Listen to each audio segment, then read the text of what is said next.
السلام عليكم. اليوم إن شاء الله غنشارك معكم ميروندينا في الدار بمكونات جد بسيطة. فرحوا بها الوليدات في هذه العطلة أولا ديروها للكوتي، كتجي غزالة بزاف وأهم حاجة أنها اقتصادية. كناخدو واحد البول كنديرو فيه واحد البيضة بحرارة المطبخ، نص كاس ديال سكر، وواحد ساشي ديال الفاني وشوية ديال الملحة. الإشارة بالنسبة للسكر كنديرو على حسب س ال الشوكولات اللي غادي نستعملو، إلا كنا غنستعملو بديل الشوكولا من الأحسن نديرو نسبة الشوكولا تكون قليلة باش ما تجينا حلوة بزاف. هنا كنستعمل كاس لاروب ديال الزيت وكاس عامر ديال الحليب، العبار ديال العنبة، كاس د العنبة، وجوج كيسان ديال الطحين، وكنبقى كندخل المكونات بشوية بشوية.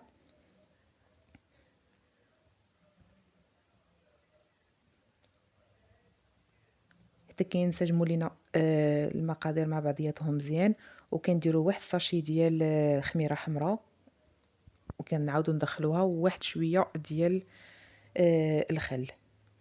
هاد الحلوى كتجي هشيشة بزاف وطرية، وأهم حاجة أنها غتعجب الوليدات بزاف بزاف. صافي هنا كيكون الفران مسخن عندي على درجة 150 درجة. إلا كان عندكم الفران ديال الضو.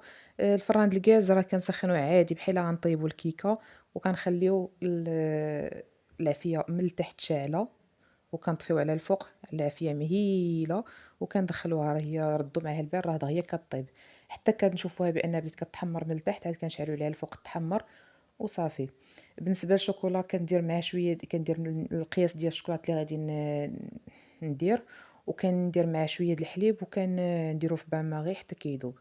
من بعد ما بردات لي الحلوى، حيتاش راه كتكون هشيشة بزاف ردّوا معايا البال راه دغيا كتهرّس.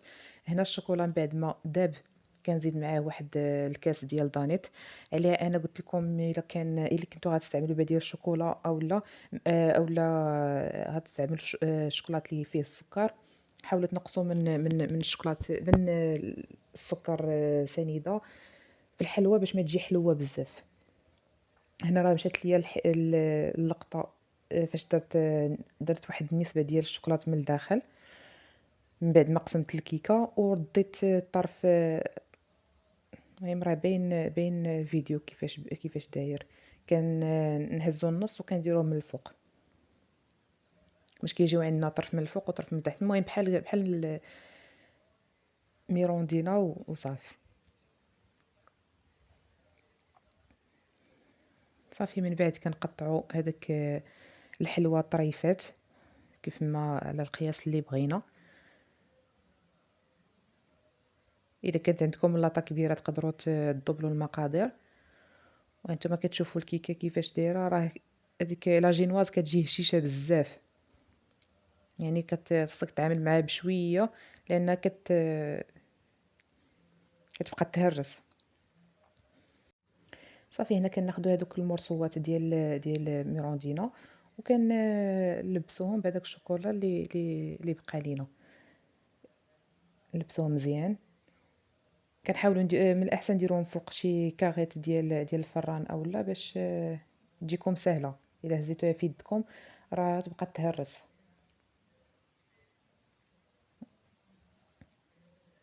صافي كنستمر بنفس الطريقة حتى كنسالي كاع الطريفات اللي عندي، وبالصحة والراحة. ما تنساوش تخليو لي التعليق ديالكم وجيم، وتشاركوا الفيديو مع الأصدقاء ديالكم. وشكرا بزاف، وكنشكر من هذا المنبر الأخوات الجزائريات اللي كيتبعوني، شكرا بزاف لكم. وكاع الإخوان والأخوات اللي كيتبعوني مرحبا بكم في القناة ديالنا أجمعين، شكرا بزاف. وكنتمنى تعجبكم الوصفة وتفرحوا بها الوليدات في هذه العطلة.